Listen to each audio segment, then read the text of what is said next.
बरमुंडारे निर्माणाधीन अंतरराज्य बस टर्मिनाल परिदर्शन कले 5T अध्यक्ष कार्तिक पांड्यान। आईएसबीटी चलता विभिन्न कार्यर अग्रगतिर तदारख कर 5T तथा नवीन ओडिशा अध्यक्ष।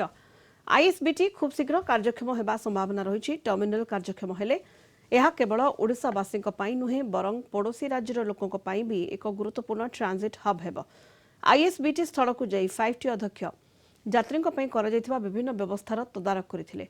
प्रतीक्षा स्थल, परिमल व्यवस्था, बस बे, रेस्ट रूम आदि तदारख करते। ऑपरेशन कंट्रोल सेंटर से प्रशंसा करने सह यार सुरक्षा हाईटेक व्यवस्था करने को परामर्श देते पांड्यान। यात्री सूचना ओडिया रे लिखित उपयुक्त साइन बोर्ड और मानचित्र व्यवस्था करने अधिकारी को निर्देश देते 5T अध्यक्ष।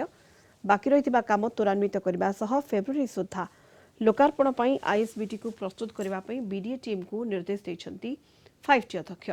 5T अध्यक्ष को आईएसबीटी स्थल परिदर्शन बेले BDA VC, Bhubaneswar DCP, BMC commissioner और बीडीए और अन्य एजेन्सी अधिकारी माने उपस्थित थिले। 15 एकर अधिक जमी निर्माण होउछि प्रकल्प। खर्च होउछि 180 कोटी टंका।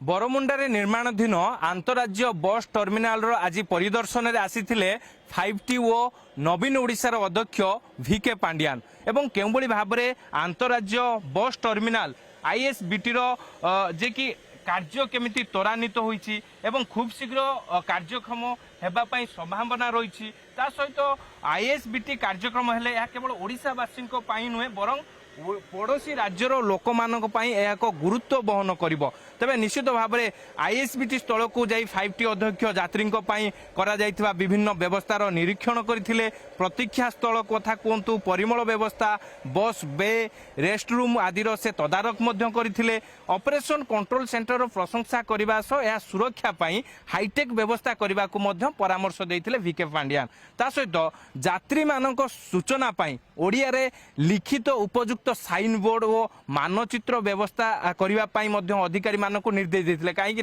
विशेषकर ओडिशार लोक मैंने जेहेतु यात्रा करेंगे एवं ओडिशार विशेषकर विभिन्न कोण अनुकोणरू यात्री मैंने आसबे से सुविधा पाई जे कि ओडिया रे नाम फलक एवं ओडिया मानचित्र व्यवस्था करने से विभागीय अधिकारी को निर्देश देते। जो बाकी रही काम को केमिति फेब्रुआरी मास सुधा शेष करने को नजर रखा जाइए। 15 एकरु अधिक जमी निर्माण होइतिबा बरमुंडा आईएसबीटी प्रकल्प को प्रकल्प दायित्व निर्माण दायित्व भुवनेश्वर बीडीए को दिया जाइछि। ता सहित यात्री मानकर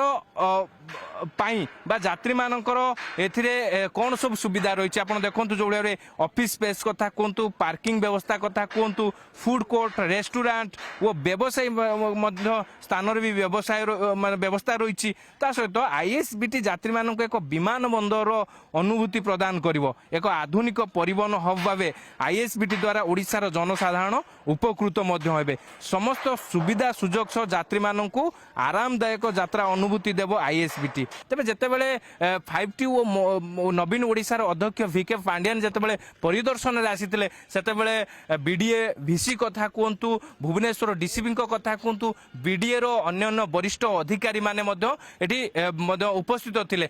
भुवनेश्वर भिडियोग्राफर शरद बारिक स्निग्धचंदन दास, कलिंग टीवी।